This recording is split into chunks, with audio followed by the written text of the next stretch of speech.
Next, let's talk boundaries. So what I'm teaching Comet is the 3 simple rules you want to teach any puppy: backing away, waiting, and choosing calm. Those behaviors become their default response to frustration later on. So you can see I have other dogs, and what I'm teaching him is to not engage while they're eating and instead to choose one of the 3 rules in order to get rewarded.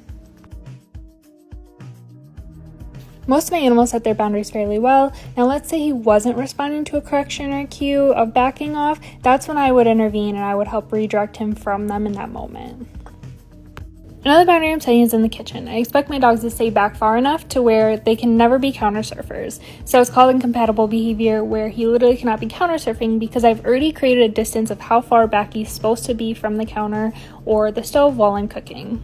And we're cooking super smelly stuff today, so it's going to be a hard trigger for all the dogs. So throughout his training, especially frustration tolerance building, we are working on being in the kitchen at times, but also behind the gate at times. So what I've been teaching Comet is when you're in the kitchen, you're over on the rug and you're giving me space, while also remaining calm and laying down, I will be rewarding. But when you're behind the gate, the only time you'll be rewarded is when you're in your crate being calm.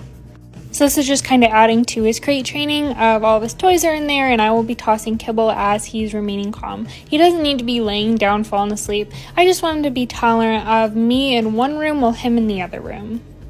And with crate training, you don't want to do just long periods of time either. So that's why we're doing small moments, kind of in the kitchen, out of the kitchen, in your crate, out of your crate, to help build that versus just throwing him in there and him being overwhelmed right away.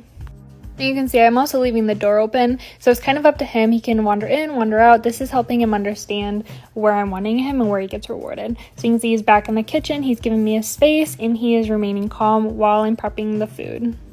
And here's another good example of while we're eating, I still want him to kind of be back. The rug's like a really good visual, and you can even put like a dog bed in your kitchen as well, or in your living room, of where you want that boundary to be and where you want your dogs to be while you're making food or while you're eating.